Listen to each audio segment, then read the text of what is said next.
Good evening. Good evening. Good evening. I'm Andrea Mantakunas. I am the Public Affairs Specialist here at the Gerald R. Ford Presidential Library and Museum, and it is my pleasure to welcome you all to the program tonight. Before we begin, I'd like to remind everyone to please turn your cell phones off or put them on silent. I have some upcoming programs to remind you of. Our partnership with the World Affairs Council and their Great Decisions series continues each Tuesday night throughout the month of March, which means we have 2 more to look forward to. On March 14th, we will host Dr. Barbara Savage to talk about her book on West Michigander Mers Tate here at the museum. On March 28th, we will be partnering with the Barack Obama Presidential Library to bring you Dr. David Pilgrim, who will be discussing his work at the Jim Crow Museum of Racist Imagery. Thank you, as always, for your continued support of the library and the museum, and thanks to our great partners at the Gerald R. Ford Presidential Foundation. And now let me turn this over to Jeff Pollette, Director of the Ford Leadership Forum.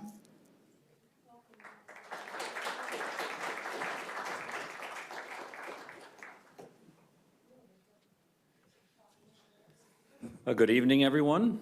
Welcome. Thrilled to have you here, and we are thrilled to once again partner with the World Affairs Council of West Michigan and our friends at the Ford Museum and Library to host this event. This has been such a satisfying partnership for us, and the quality of the lectures week after week have been so extraordinarily high, and has helped us fulfill our mission of bringing educational programming to a discerning public. And we know that's exactly what President Ford would have wanted. If you are interested in learning more about the Ford Presidential Foundation, you can go to our website, geraldrfordfoundation.org. We also have a website, fordforum.org, which has all original essays on it that are, again, helping to educate a discerning public. So welcome and thank you, and I'll turn it over to Michael Van Dennen, the Director of the World Affairs Council.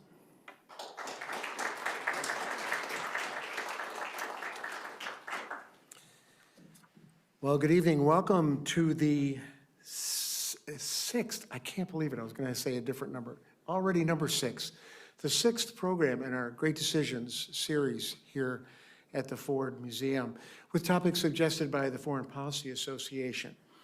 I'm Michael Van Dennen, the Director of the World Affairs Council. On behalf of my colleagues Erica Kubik and Rachel Brooks, thank you for coming and being a part of this, both here at the Ford Museum and also online. We appreciate our partnership with the museum and the foundation for bringing the Great Decisions series here, making it free and available to everyone in our community. We're very grateful to them. And also to Wolverine Worldwide, who's been our longtime Great Decisions corporate sponsor. It's terrific. Thanks to the Ford Museum AV team, to Class Quant and the GRCC team, and they are helping our friends who are watching online participate with us. We also have our appreciation to the WGVU public media folks. Thank you to them for being our media sponsor, and the Community Media Center for being our communication sponsor. It's our mission as a council to engage people of West Michigan with the world, and we believe that to change the world, you first have to know the world, and that's why we do what we do, and you can learn more about what we do at worldmichigan.org. Tonight, we're very thrilled to have Neela Banerjee here. She is NPR's Chief Climate Editor, and she'll be in a dialogue with Eric Norman, a good friend of the council, who was former GVSU professor, and he's now Climate Resilience Consultant at Climate Resilience Experts. We're grateful to have both Neela and Eric with us.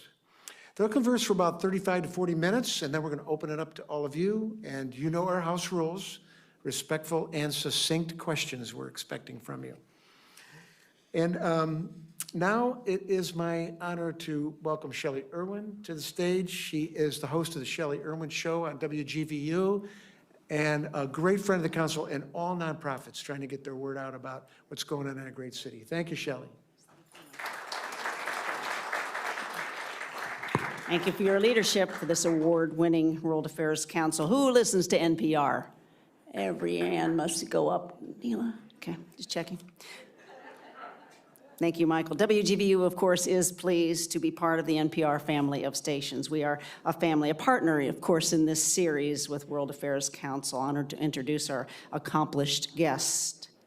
Neela Banerjee is NPR's chief climate editor. She manages NPR's climate desk, which includes editors and reporters from around the country.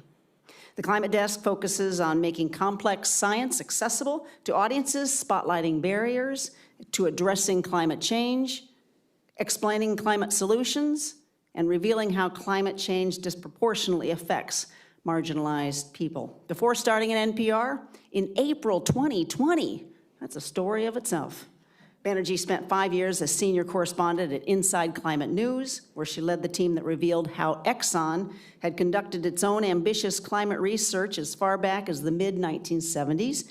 The Exxon project spurred public awareness, public interest lawsuits, won more than a dozen national journalism awards, and was a finalist for the Pulitzer Prize for Public Service Reporting. Before ICN, she was the energy and environment reporter in the LA Times Washington Bureau. Prior to that, she's paid her dues. Reporter for the New York Times and had beats as diverse as global energy, the Iraq War, and faith in America. She began her journalism career at Wall Street Journal, where she served mostly as a Russia correspondent. Banerjee grew up all over the US of A, but primarily in Southeast Louisiana, and is a graduate of Yale University. Let's thank council friend Eric Norman again for moderating this conversation, and welcome Neela Banerjee to our West Michigan. Come on up, fantastic duo.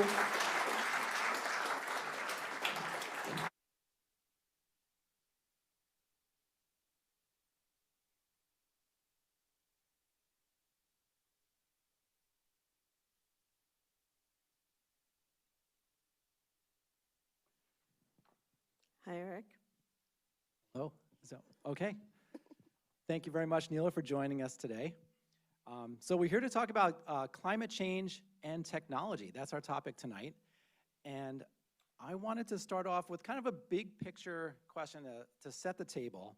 So the idea of technology, that the technology can have both positive and negative attributes and consequences, is as old as humanity. It goes back to the Greek myth of Prometheus stealing fire from the gods and giving it to humans. And that story is so powerful, and it resonates through the ages. Like, we see the benefits of fire. It's the first tool, the first technology, but it's also very destructive. So my question is, what are some of the biggest opportunities for technology to address climate change, and what is maybe one of the biggest risks or unintended consequences? Right. So first of all, thank you for having me and for engaging in this discussion. I'm looking forward to your questions and your questions. So we're at an interesting moment, right? Because we are looking at the fact that technology that built our economies, improved our lives, also had these unintended consequences of putting greenhouse gas emissions into the atmosphere and progressively making the earth hotter and making life for human societies more and more difficult, right? The good news is that there are solutions that are also based in technology. And when we think about climate change, I'd like you to think about it in kind of like two sort of broad, sorry, I promised I would not gesticulate with my right hand, in two broad baskets, if you will, right? The first is how technology could work to reduce the greenhouse gas emissions or the carbon pollution that is heating up the planet, right? And then the other is how can technology protect us from the changes already underway and that you're probably even seeing in your own lives. So, one of the things that's really obvious is that we're seeing technology in things like the deployment of renewable energy, hybrid vehicles, electric vehicles, heat pumps, and even in the fact that we know what's happening with the climate is steeped in technology, sophisticated computer modeling.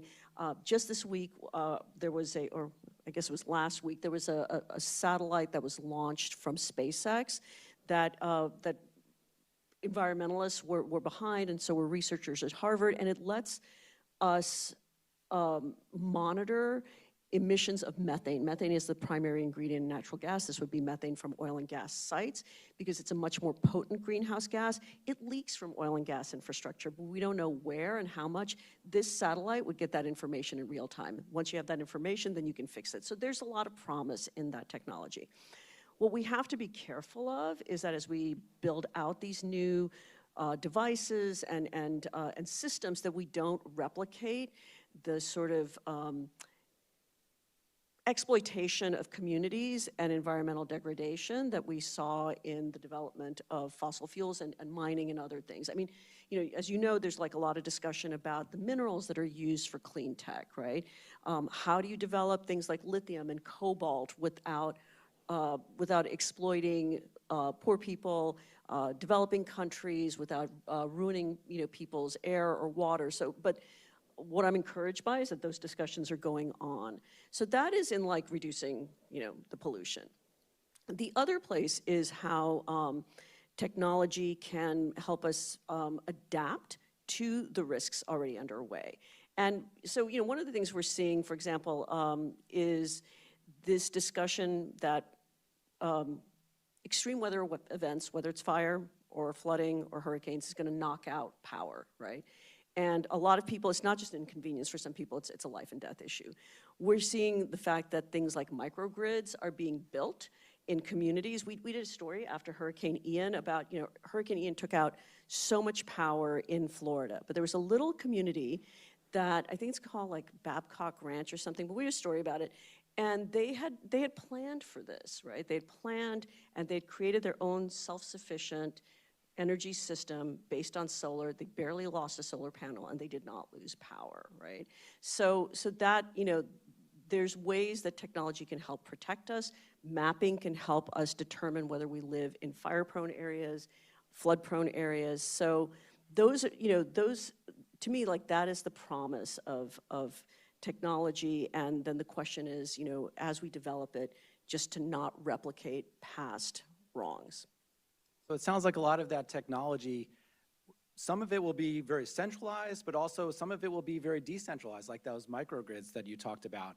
And how can maybe communities learn to use these, emerging technologies for climate resilience? I mean, I think there is just, there's so many resources. So one of the things that I find really encouraging, and I was reading up on what Grand Rapids is doing, is the fact that there is a lot of activism and discussion on the local level to get people to understand how they can better protect themselves, what are good choices to make for their homes and their communities.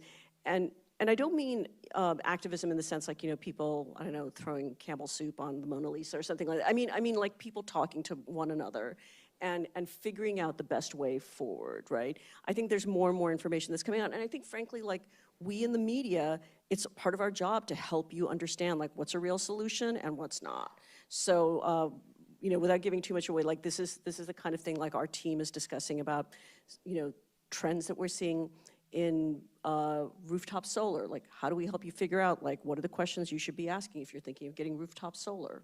So those are the things that I think there are resources there. It is not as centralized as we would like. A lot of it is confusing, I grant you, and that is part of our mission as journalists and people in journalists in your community to help you find a way forward.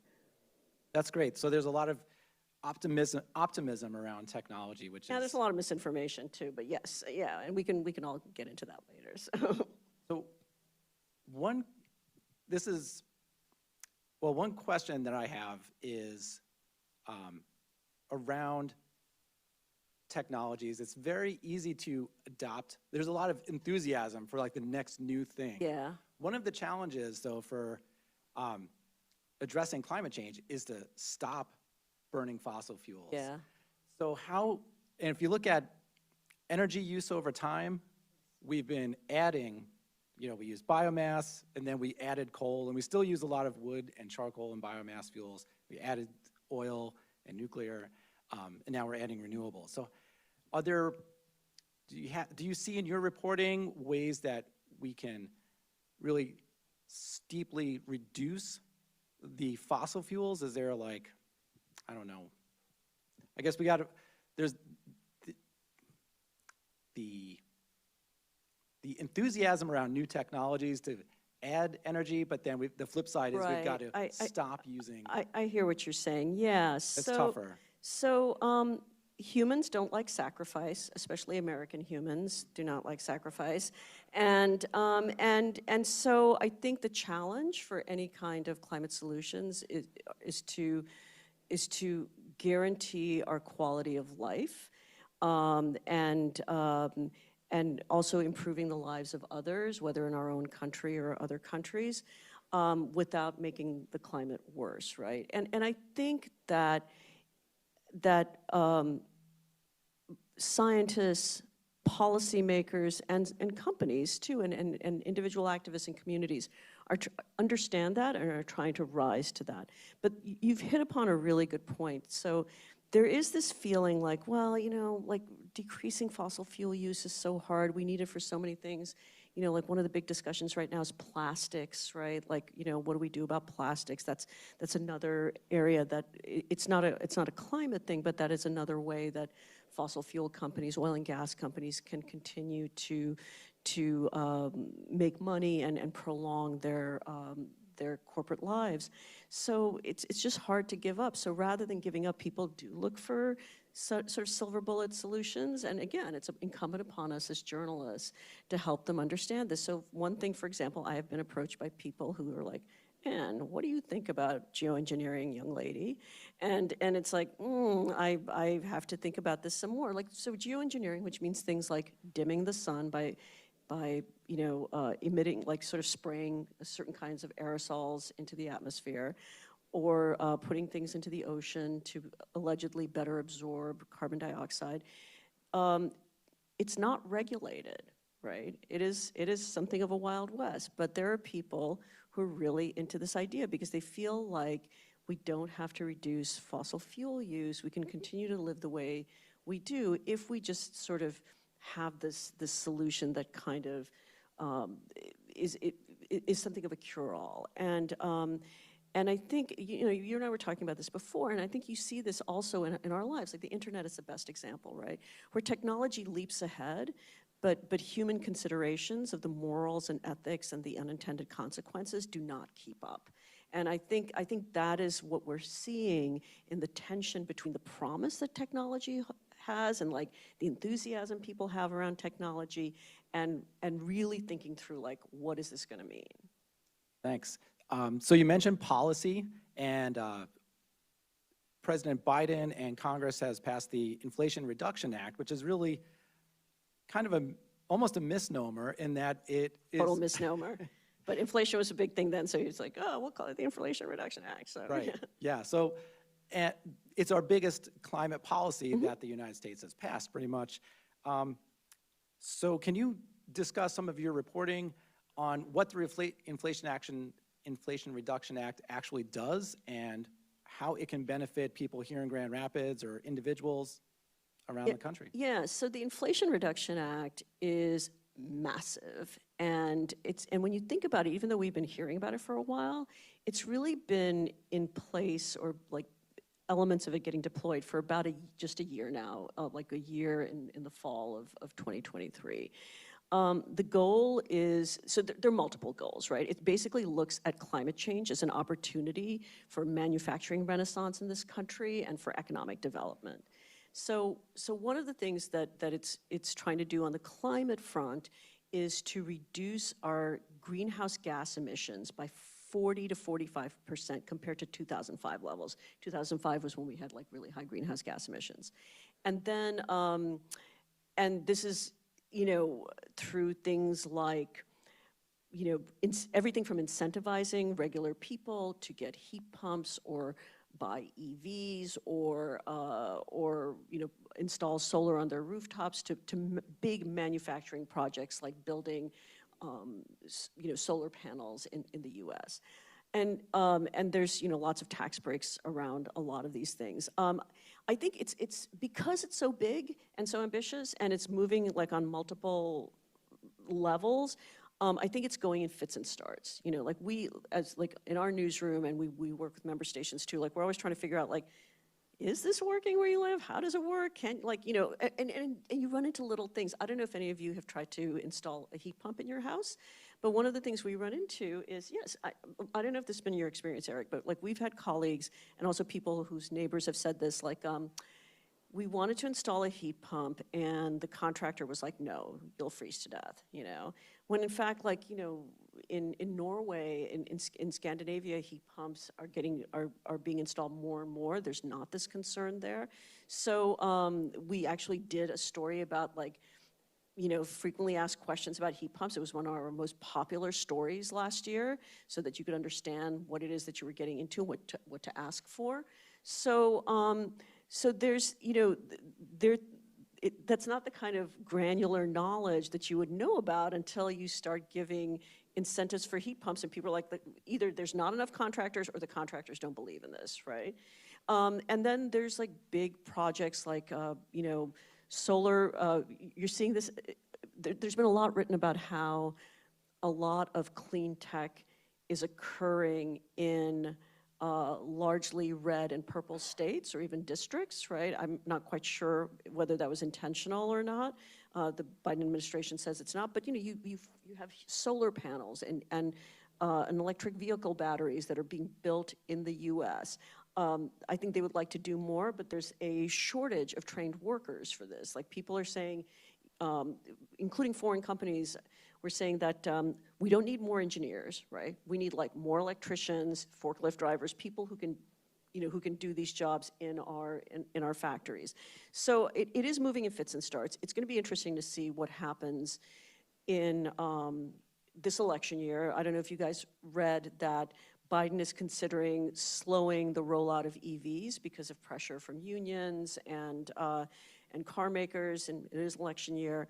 And then the flip side is that if Trump wins a second term, I think there's a lot of things he would like to undo, but I think it would be hard for him to undo. It would be kind of like like Obamacare, right? People get invested in it, and they're like, yeah, I like having a factory here. It provides jobs, even though everybody in our area voted for you.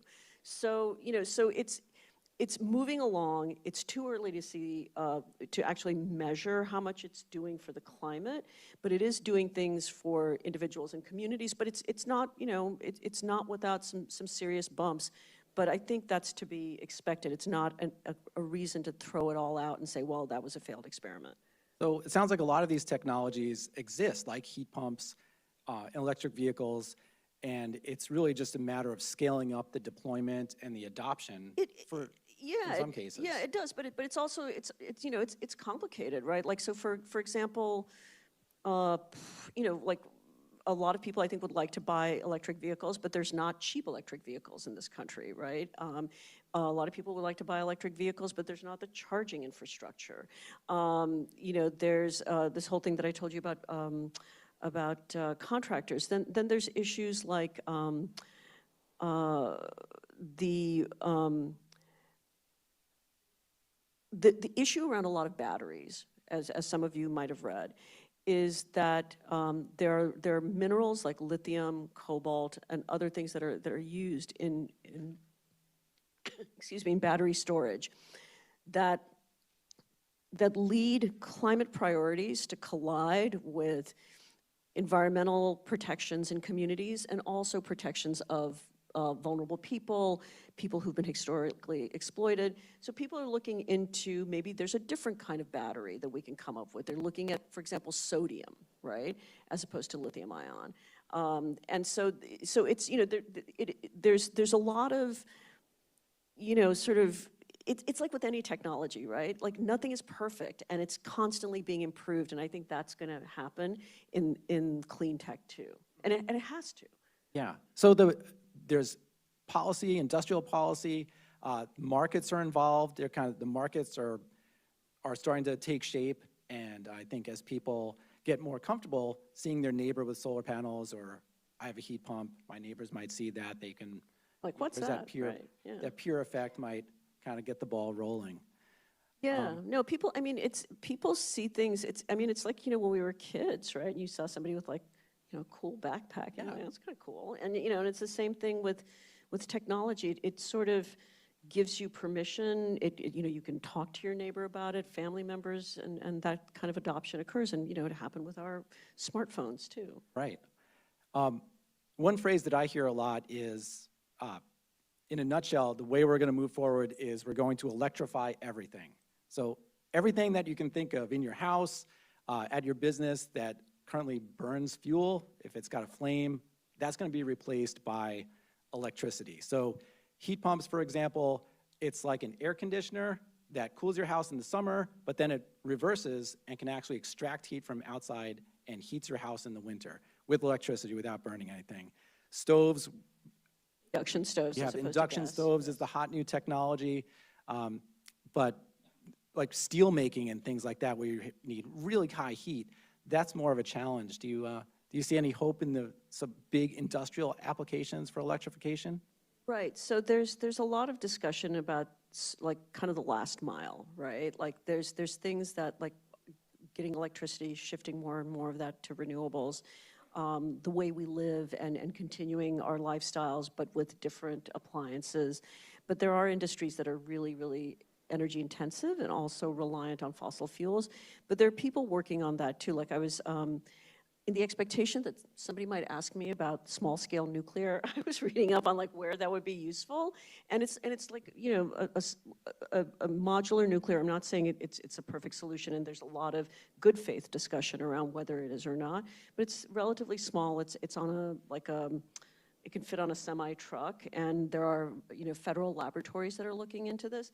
Like they could provide, intense electricity to steel plants or concrete plants or things like that, aluminum plants, for example, and it would be carbon free. I mean, there's a whole host of other issues around nuclear that, like I said, if there's a good faith discussion, that need to be addressed. But yeah, so there's, I think people are thinking about it. I think the biggest question, as we talk about all this stuff, and we talk about it too on the climate team, is that, solutions, awareness is growing, right? Mainly because it's affecting our lives, Almost all of us know people, or we ourselves have experienced extreme weather or know people who have. And we are also seeing, solutions often marketed to us. The question is whether all of this is happening at a pace that meets the urgency that the science has described. That is the thing, right? And I think that is the constant tension, that is the constant measuring that we as journalists do, and I think, other people, politicians, community activists, just regular people do. But that is the thing, is that, we have this stuff. Is it going to meet the moment? So the target for reducing emissions by 40%, 45% by 2030. Yeah, and then they have to make up the rest. He wants to reduce by 50%, Biden that is, by 2030, and then be net zero by 2050, meaning that, we have systems in place that cancel out any greenhouse gas emissions we're still putting into the atmosphere. And those numbers are tied to the Paris Agreement targets and kind of international agreements and keeping it on track to below 2 degrees Celsius. Right, so what it's tied to is that, the United States is historically the biggest emitter, like this amazing, economy and country and standard of living we've built has also put vast amounts of greenhouse gas pollution into the atmosphere. We're no longer number one, China is, but historically we've put the most in. So I think it's a sense of like what our responsibility is as far as the cuts we need to make to keep average global temperatures from rising past 1.5 degrees Celsius, I think it's about like 3 degrees Fahrenheit, maybe a little bit more, by the year 2100. We are right now 1.1, 1.2. So you're seeing, we're not even at 1.5 yet, right? And you're seeing, fires in Maui, right? You're seeing, like Category 5 hurricanes, and a discussion among scientists about whether we need a Category 6. And it's just, and so the question becomes like, what does 1.5 look like? And right now we're on course to, I think, between like 2.5 to 3 degrees Celsius by the end of of the century. That's better than it used to be. It used to be much higher. Like, you know, there have been cuts made in greenhouse gas emissions, or rather, I mean, we still are we're increasing every year with greenhouse gas emissions. It's just, we meaning the planet, all human society. It's just that the pollution rise isn't as steep, right? And countries like the United States, it's actually fallen a little bit. But yeah, it's, you know, there's, I think that is it's policymakers, economists, scientists working together to see what would be fair. Really?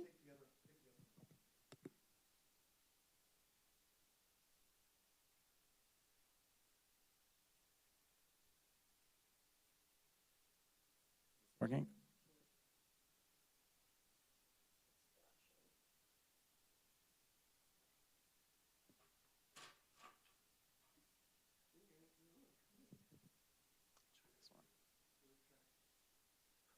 Hello? Yeah, thanks. Okay. So maybe we can switch gears a little bit and maybe talk about some of your personal experience. So Shelley introduced you. You have a fantastic career now at NPR, but also reporting for various media outlets and newspapers. So in your reporting around the country and around the world and that of your colleagues, what are some of your favorite or most inspiring examples of local action to tackle climate change? Yeah, so so we have, you know, 7 reporters on our team. They live all over the country, and and also we work with reporters anywhere at NPR who, you know, are interested in covering climate change. So one of the best discussions I had, I remember, was with Lauren Freyer, who is now based in the UK, but she was our correspondent in Delhi. And before she left, she wanted to do a story out of Bangladesh. It's really hard for journalists to get visas to Bangladesh. And she wanted to do a bunch of stories there, but one of them was about climate.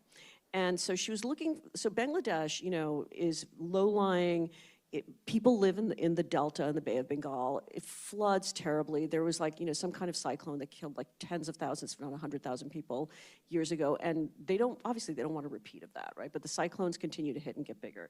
So she's like, I want to do a story about those solutions. And so so we were talking and she said, you know, there's like not high tech here. And I don't know, like where are these solutions? And I said, you know, solutions don't have to be high tech. Many solutions are about human connection and checking in on each other and working together.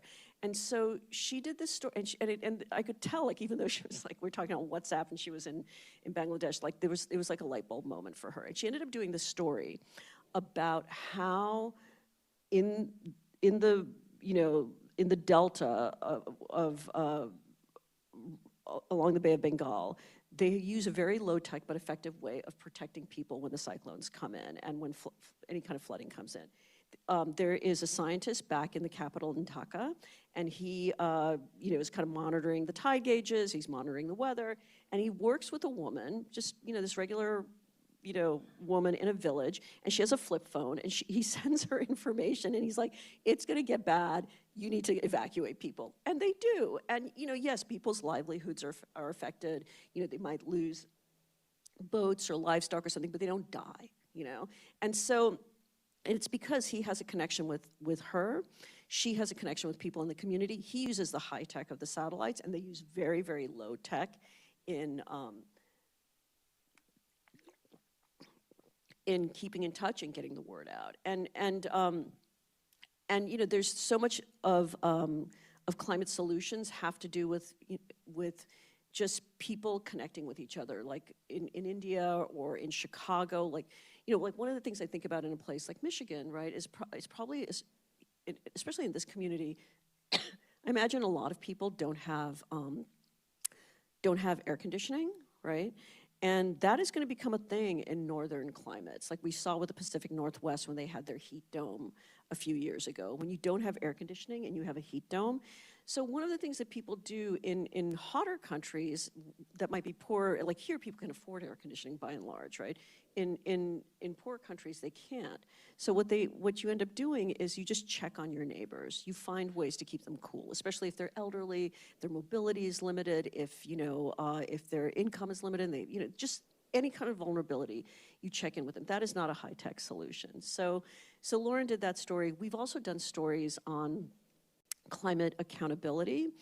And we have a reporter who's working on the fact that there is a treaty that is being negotiated right now among countries all over the world to cut back on single-use plastics.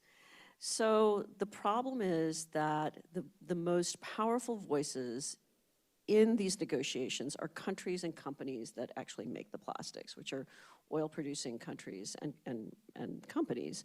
And so, so he is kind of keeping on top of this, and and NPR has done excellent work long before I got there about how recycling, as much as we want recycling to be a thing that works, is in fact something that the oil and gas industry put forward as a way to extend the life of their products. And part of the reason recycling doesn't really work that well is because it's so much cheaper to make new single-use plastic, right? So we've been covering that, and we continue to cover it, and we continue to cover how the oil and gas industry is shaping these negotiations, and how we ended up, how they knew decades ago that this wasn't going to work. Like there are actual documents that we've written about where they're like, yeah, it's not going to work. But well, I mean, they literally say this stuff. It's terrific. And then we keep looking at. And then we keep explaining science to people about how like an ice shelf melting in Antarctica, that might not mean a whole lot to you, right? But it should if you live in Galveston, Texas, because it's going to affect ocean currents, and it will lead to stronger storm surge and the ability to wipe out Galveston. So it's, there's a lot of stuff that my team does that I'm really proud of, but those are among, the ones that come to mind quickly. Yeah, it sounds like the common thread is making that human connection, that sometimes the science around concentration of parts per million of greenhouse gases in the atmosphere can seem kind of abstract, or temperature increases, but making these connections to actual real people that are impacted by climate change, but also finding new solutions. Exactly, and what this team did that wrote about like the Antarctic ice sheet, they actually traveled to all parts of the world, and they said, you're seeing the ice melt far away, but it's actually affecting us here, and this is why. And what they did was, I mean, I worked at the New York Times for a long time, and I read them and I like them, but very typically when you read something online or in a paper, it's long and detailed and maybe sometimes a little bit ponderous. What these reporters decided to do was to make this project very visually heavy. Very visually heavy, and text that is succinct. Also, there's radio stories that center place and human voices. Like one reporter and the visuals producer, they went to Nepal, so they get to Kathmandu, they drive to this place.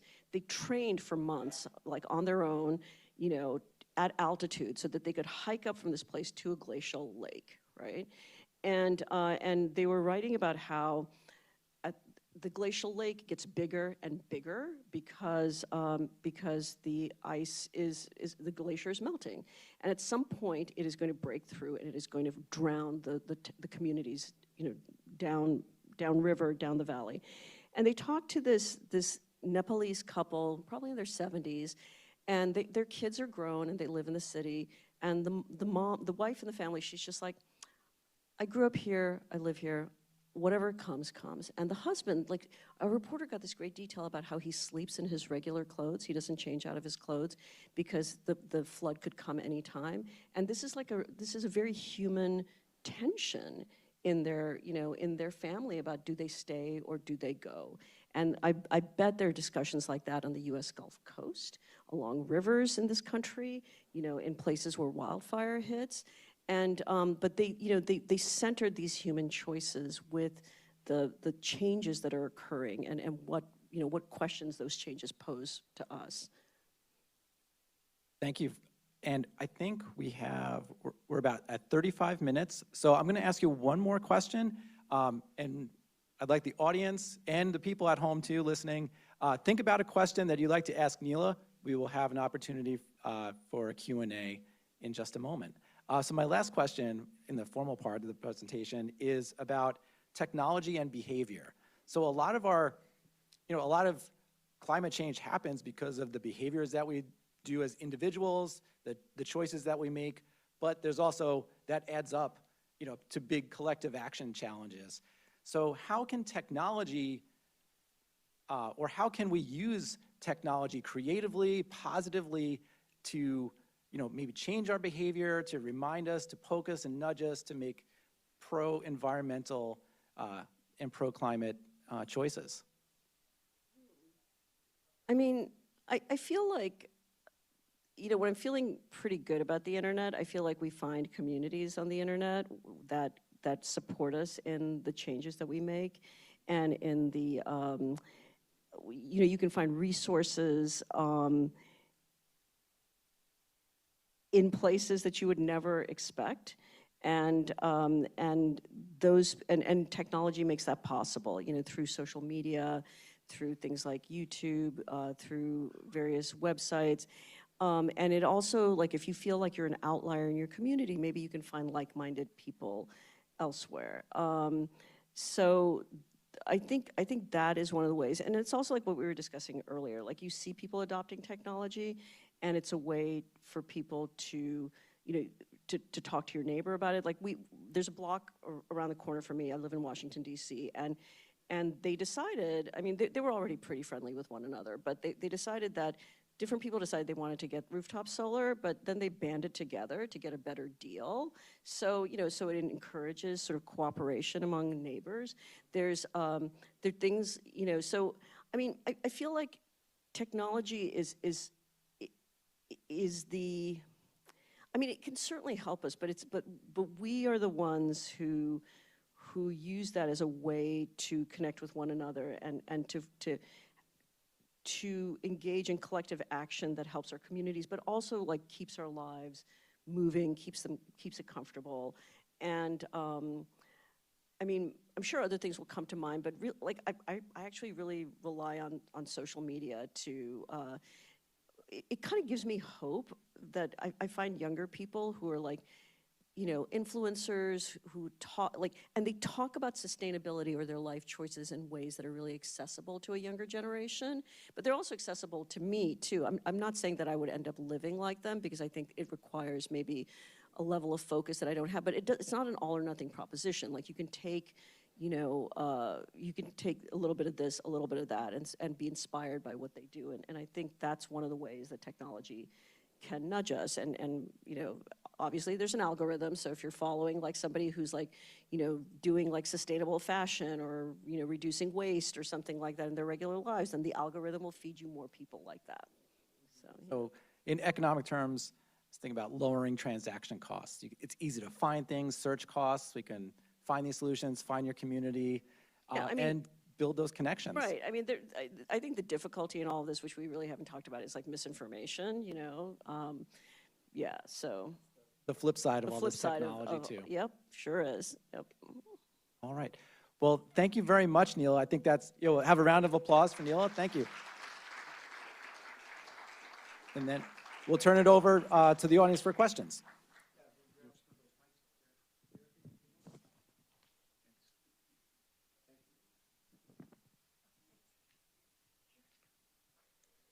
Thank you, Neela. Appreciate it very much. Eric, thank you. Time to ask questions. 616-308-6560 is, you can text that. Those of you online can go to the YouTube chat and raise your hand if you need it. So. The technology and climate change.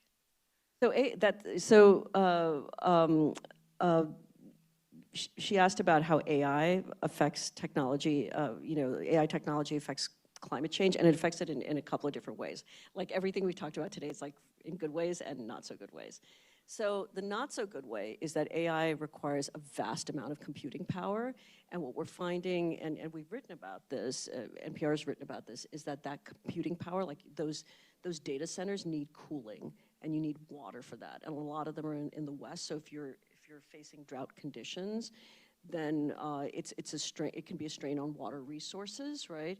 It's also in drawing power, from electricity generation. The question is that electricity generation fossil fuels, or is it renewable energy? So there's that. The flip side is that AI can do things, for example, like find patterns for, say, even before wildfires hit, of like where wildfires could be, right? It can help you determine flood risk. It can, so it can go through vast amounts of information to help you determine risk and better ways to protect things, to protect communities ultimately, right? So that's kind of what I see people wrestling with all the time. And certainly like my inbox is flooded with like, our AI,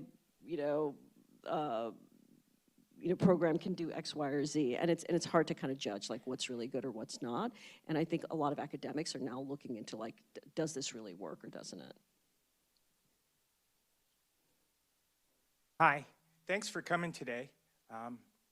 My name's Casilla. I have a background in engineering from U of M. And I've been fortunate to attend seminars with the Climate and Space Science group there in recent years. And I'd like to throw out just a couple technical things for people who are looking to do a little more technical dive, but I have my question for you.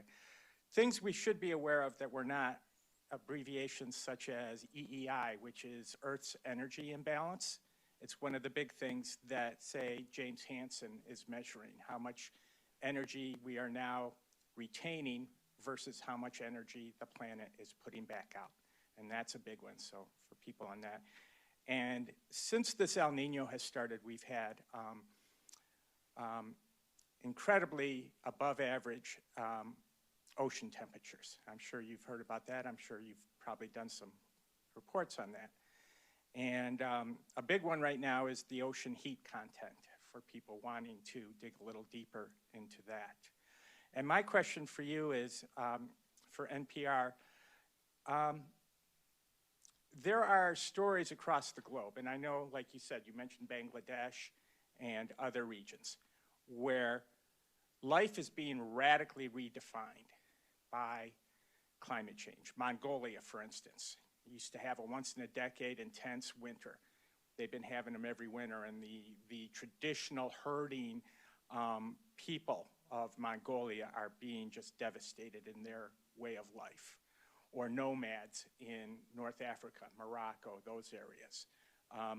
And maybe that's something. I guess my question for you is, do you see doing more programming like that, where you bring, and not necessarily just abroad or internationally, but within the U.S., where communities are making radical changes? That's a really good question, and I appreciate it. And I think what you're getting at is that there are people who are, who because of income or location or gender, are just much more vulnerable to the impact of climate change than others, right?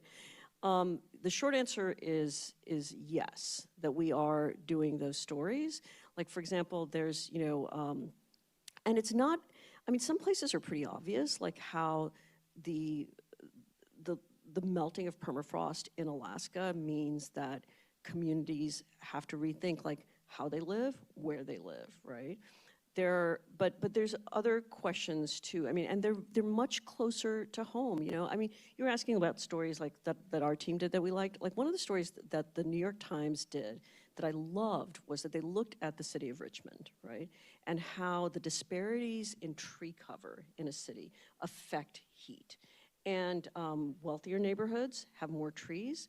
Poor neighborhoods, which are often redlined, there's actually like a landmark study out of, I think, University of Oregon about this, right? That there's less tree cover there. So they did a great job. They focused on a mom with 2 little kids who would walk like 1.5 miles every day with her kids to go to a playground in a better neighborhood because it was cooler. And we're not talking like 1 or 2 degrees. We're talking like in your city, it could be a 5 or 10 degree difference, right? And so I think there is a focus, and we don't need to look far to write about people who are adversely impacted and whose lives unravel because of climate change. One thing that I'm really proud of, one of our reporters, Rebecca Hersher, Becky has led reporting about how a disaster occurs, FEMA offers assistance, and FEMA assistance until recently made rich people richer And if if you were not well-to-do, like the disaster that occurred in your life would just send you into even more dire economic circumstances. So Becky, since then, has been writing a lot about, about disasters, especially flooding, and she's looking at how climate change affects personal finance, right? And I don't mean like the obvious thing, like your house, car. So the first story she did was about how climate change affects college students, and that leads to an unraveling of your ambitions that could reverberate for decades. She talked to people who were affected by Katrina. She talked to people who were affected by the flooding in Baton Rouge. I don't know if, I'm from Southeast Louisiana, so I remember this. It was like in 2016, where it just rained and rained and rained and rained, and like 40,000 homes were flooded outside of Baton Rouge. And then she talked to community college folks in Lahaina in Maui, right? So we don't need to look afar. But that said, what you're talking about international coverage, I would love to do more of that. Someday we will do more of that when, NPR gets the funding to do that. Like a lot of other media, we've had to make cuts, and we do have projects that would take us overseas, and we just, we need to find the funding to do it. I don't talk about prospective stories, but I can tell you that I'm with you on that, and I would also urge you to look in your own in your own communities. I'm sure a lot of you know, and Grand Rapids has a plan, right, to address climate change. You guys are aware of this, but I also saw that 40% of your city lives below the poverty line. Like, people's lives are being affected there. If you guys have a heat wave, people are gonna make a choice between, like, air conditioning if they have it, or buying an air conditioner, or paying their rent, or buying medication, or food on the table. Even if you have cooling centers, if somebody doesn't have a car or they have mobility issues, how are they gonna get to that cooling center? These are things that are playing out in all of our communities, and we don't need to look as far as Mongolia.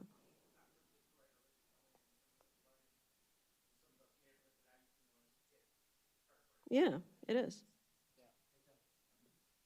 Go ahead. So my question is, apart from taxing billionaires, is there other ways that you recommend to hold them accountable, for their impact that they have on climate change?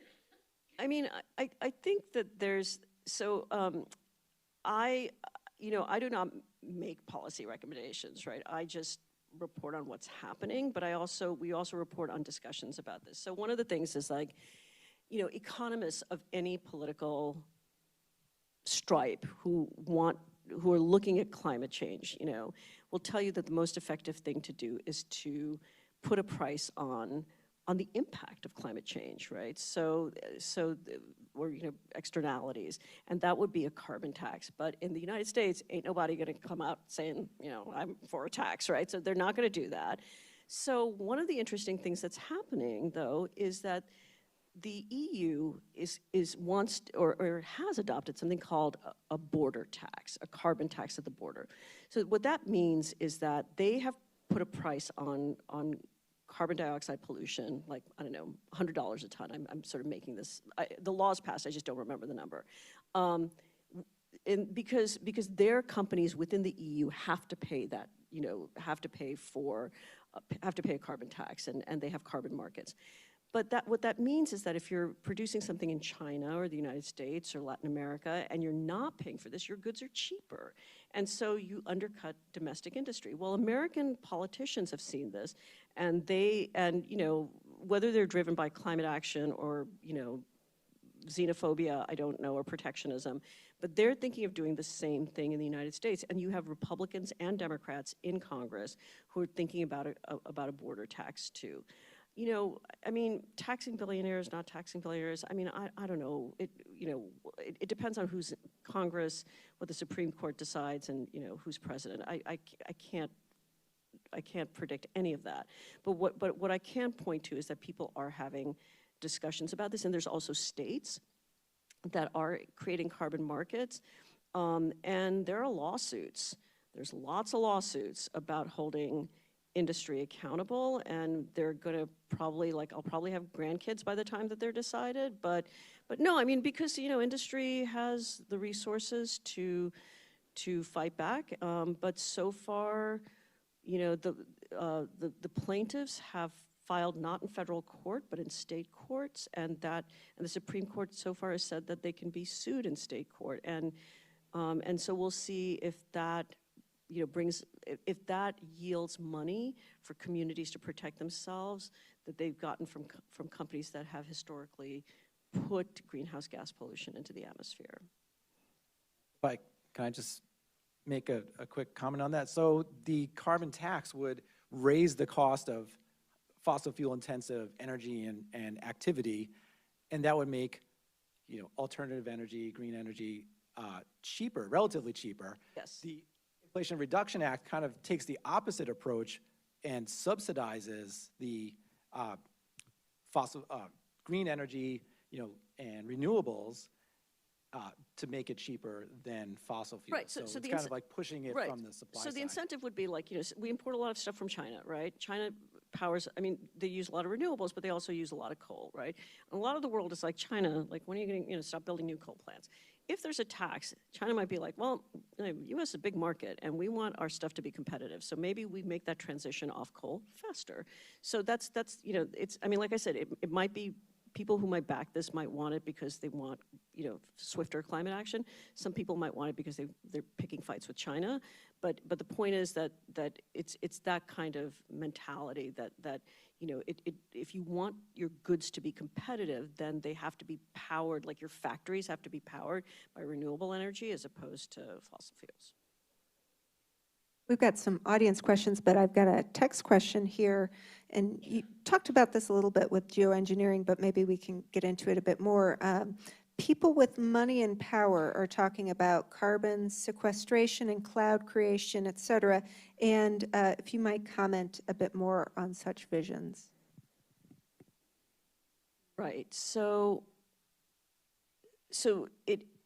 people with money and power are discussing that, but also people who are scientists, policymakers, who don't have lots of money and power are discussing this too, because things have gotten, we have put so much greenhouse gas pollution into the atmosphere that some of it needs to be removed in some way. Now, there's a discussion about how we do that. Is it through through the natural environment, like protecting more forests or replanting mangrove forests along coasts? That's a natural solution to absorb more carbon dioxide from the atmosphere. But other solutions are that you would either capture carbon dioxide from the air, that's called direct air capture, right? And there are pilot projects running all over the world for that. Or as power plants and other facilities put greenhouse gases into the atmosphere through their smokestacks, you catch it before it leaves the smokestack. You use chemical processes to strip away the carbon dioxide. Then you ship it somewhere where the geology is suitable for you to inject it deep underground and to keep it underground, right? These all have, there are serious climate scientists who are like, we have to rely on nature is not going to be enough. And nature also doesn't stay protected forever, right? Like, what if you protect forests, like forests that, or you replant forests and there's a forest fire, right? That solution is all of a sudden gone. Things like direct air capture, so far they're really expensive, they're really energy intensive. And so the question is, can they get to scale in a way that is affordable for people? And then things like carbon capture and sequestration, that's the thing like, smokestacks, pipe down into the ground. That is,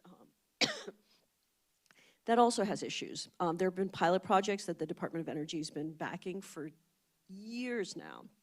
And they're really expensive, they don't work that well. And then people do things like Occidental Energy, an oil company, is capturing its carbon dioxide to pump into the ground for something called enhanced oil recovery, so you can get more oil out of the ground.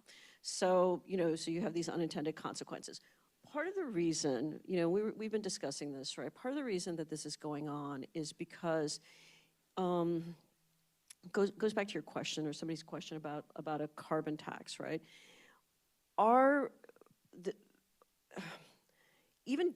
Basically, the federal government has decided not to use any sticks with industry to get it to reduce emissions. Some states might through like carbon markets.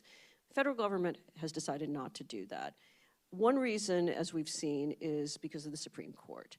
You know, they don't want cases to go to the Supreme Court where more power is stripped away from you. So that's why with the Inflation Reduction Act, you see all of these carrots to have carbon capture and sequestration, but no sticks as far as like, you know, you can't do this.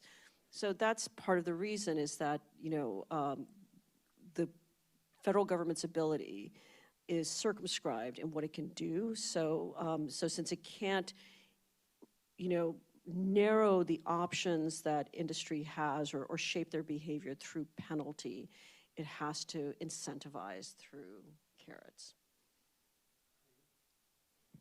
Briefly, would you comment on our current level of climate denialism? I mean, do you think we'll ever see a senator produce a snowball on the floor of the Senate as a proof, you know, that it doesn't exist? I think they've come up with better things to do, you know, and it's usually not, you know, who needs the Senate floor when you have like Instagram or Twitter. I mean, it is interesting. I mean, you know, look, we see this on so many issues that regular people in America are more unified than Congress is, right? You know, you see it on so many things, including climate change. I mean, NPR did polling with Harvard and the Robert Wood Johnson Foundation that found, this was in 2022, so, you know, a few disasters have happened since then. And we found that people across political parties, ages, are feeling climate change happening. It's usually heat, right? And it's convincing more and more people of the reality of human-driven climate change. And so I think now where we're seeing a lot of there's still lots of people who don't think it's real or who think it's just natural cycles, that it's not driven by human activity. You know, that's definitely something that's still happening. Where we're seeing a lot of the misinformation, and which is basically the kind of outward societal expression of denialism, is around climate solutions, right? Because, and it's for a lot of reasons. I mean, we could spend like a whole hour talking about like where climate denialism comes from or where misinformation comes from. But it's basically like this. There are a lot of people who were never concerned about whales before who are now concerned about whales and allegedly dying because of offshore wind being built off the, you know, on the Atlantic coast, right, of the United States. And scientists, including from NOAA, have come out, NOAA's National Oceanic and Atmospheric Administration, right? They've come out and said, this is, and they look at and they deal with marine and fisheries issues, and they're like, these whales are not dying because of work that's being done to build offshore wind. It's because of the same reasons for a long time. It's vessel strikes, like ships hitting them, or they get entangled in fishing gear, right? But that doesn't matter. Like, there's all of a sudden like this people who want to stop climate action that's happening. We did a story last year about the pushback in a lot of rural communities to utility scale solar and wind, right? First of all, Facebook is a great place to find a lot of misinformation about that, and we've done stories about that too, but we're like, the language in so many of these community meetings is so similar. Like, who came up with the playbook? Where did it come from? So we worked with an outside partner and dug deeper, and what we found is that there's this group called Citizens for Responsible Solar. It was started in the state of Virginia over fights there, and then it you know, ships its kind of methods and tactics out to through Facebook to people who are interested. And the people who started it were operatives in the Bush White House, and some of them have links to Leonard Leo. Leonard Leo ran Federalist Society.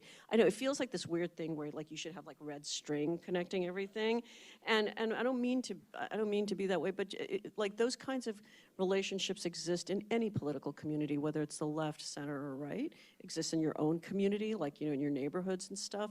So people talk to one another. They have similar views on things, and so they come up with these narratives, and the narratives hit at people's emotions, right? Like, climate change, you know, maybe it hits at fear, but it also feels overwhelming. That's the other emotion that a lot of people have with climate change. But things like your forest being dug up so that there's like a utility scale solar farm put there, that hits it like, nostalgia, love of forest, things like that. So it hits at fear, So I think that's where you're seeing a lot of misinformation. And yeah, I mean, and I think those of us who cover misinformation in different areas, whether it's climate, healthcare, whatever, it is really a constant whack-a-mole. What does work is when you can get to the root, like in the story we showed, like who came up with this approach, but it's getting harder and harder to do because thanks to Citizens United, you can't really follow the money. Like they always tell you, journalists follow the money. Well, you can't do that really anymore. So what you look for are relationships, like who worked where, So yeah, so I don't know, sorry, that was a tangent, but kind of like a little bit of this, how the sausage is made. Yes.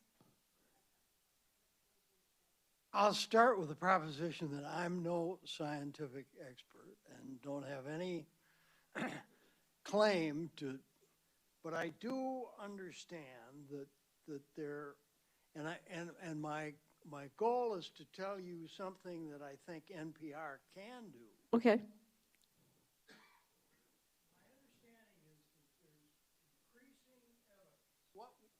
How we're going to eat. Right. Right. Right. No, I agree. So this gentleman is talking about like how, that people need to choose their priorities, including the media. So I will answer a couple of things about that. First of all, I appreciate anybody who listens to NPR and who's just like, you need to do this. The reason I actually have a job at NPR is because of people like you. We did surveys, NPR did surveys probably in 2019, and our audiences said, we want more climate coverage, right? So NPR used to cover climate off our massive, excellent science desk, but mainly as a science story. And what they came to the realization, mainly from feedback from our audiences, that it is much bigger than that.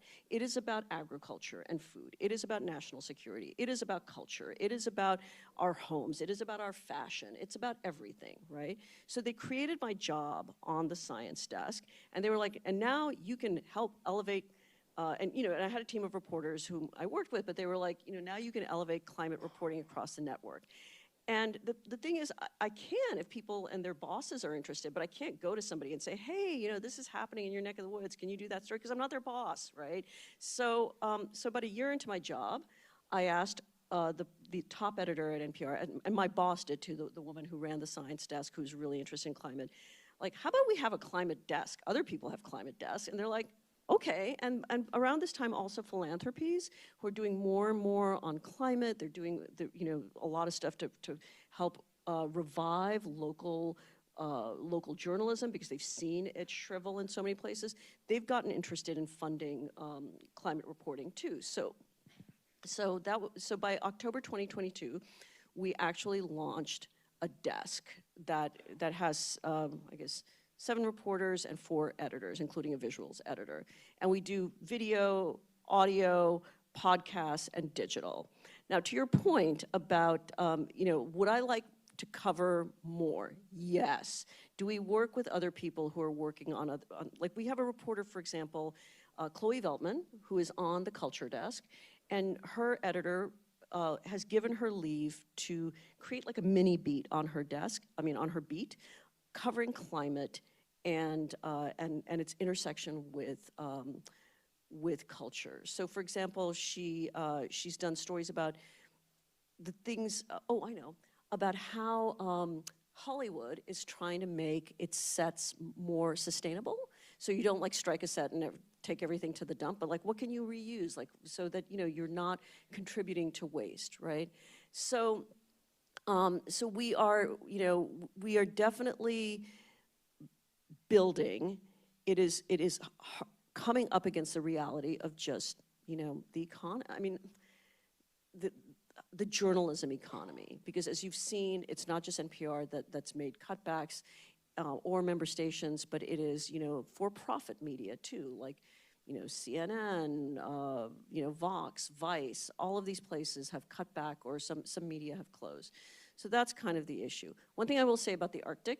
That thing that I told you about the ice melt, right? Well, one of our reporters went to Alaska, and wrote about how Alaska is, above the Arctic Circle has longer and longer periods that are ice-free. And that does affect the weather. And you know where it affects the weather? It's not just like pushing, the cold down and creating the polar vortex in the wintertime. One of the ways it does, this is like the cutting edge of climate science, is it affects the jet stream in such a way that it makes the US West drier and hotter, and it leads to bigger fires, right? So what she did was, after she went to Alaska, she met a firefighter, a wildland firefighter, who fought this enormous fire that went through. He doesn't accept that climate change is real, right? But he knows that fire was real, and he knows that this is, and the fire season is longer, and that this is what he's up against. So we do try to make those connections, and we do try to work across the network. And it's like any kind of change, when you're young, you're just like, I just want to change that tomorrow. And now, I'm just like, if the change is by, inches, I'm okay with that. If I get one more reporter to do one more climate story from a desk that's not mine, I'm happy with that. It's because it's one more than there was yesterday.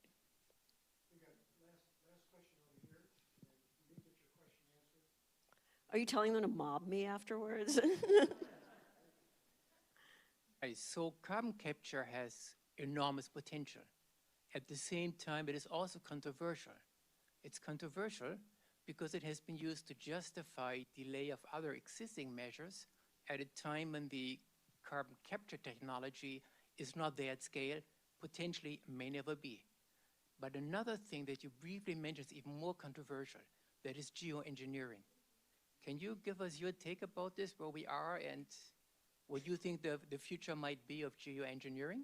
Right, so my take is that I am waiting for our climate solutions reporter, Julia Simon, to do her first story on this.